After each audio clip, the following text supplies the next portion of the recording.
À votre gauche, le Brexit doux, à votre droite, le Brexit dur. Quelles conséquences dans les deux cas pour la Première Ligue?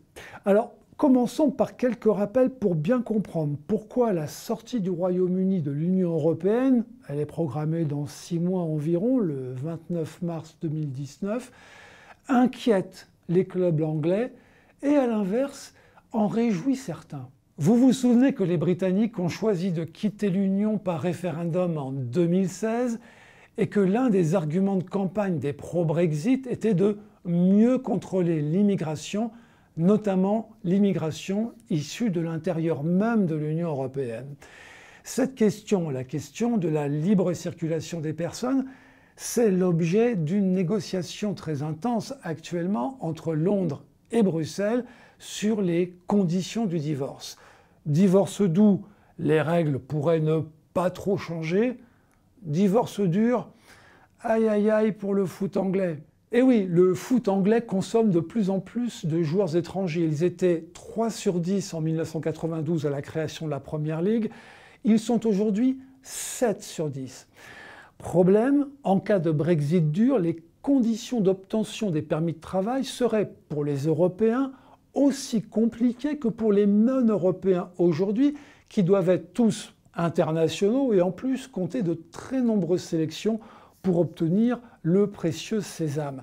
C'est bien simple, si les mêmes règles leur étaient appliquées aux joueurs européens, 75% d'entre eux n'obtiendraient pas aujourd'hui leur permis de travail.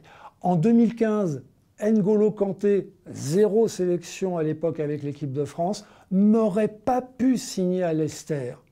Et ce problème de la circulation des personnes n'est pas le seul qui se pose en cas de Brexit dur. En plus de sa difficulté à aimanter les meilleurs joueurs du continent et donc à rester au top, la Première Ligue court d'autres risques.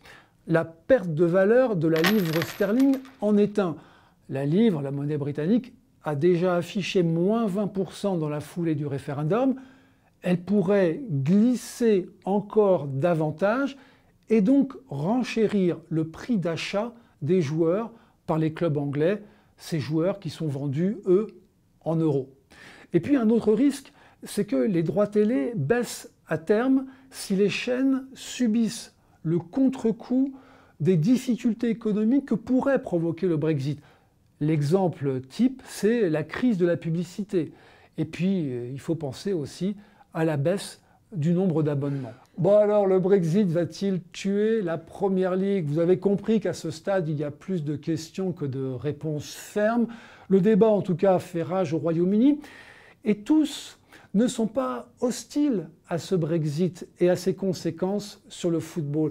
Parce qu'enfin, si effectivement le Brexit a pour conséquence de faire baisser le nombre de joueurs européens, le gouvernement britannique pourra toujours faire une exception, adopter des règles un peu plus souples pour l'immigration, spécifiquement pour le football. Mais si c'est vraiment la conséquence, la baisse du nombre de joueurs européens, eh bien ça aura une conséquence positive, au moins une, c'est que davantage de joueurs anglais pourront participer à la Première Ligue. Et ça, c'est bon évidemment pour la sélection anglaise, et c'est bon aussi pour les clubs formateurs, notamment en Championship, la 2e division anglaise.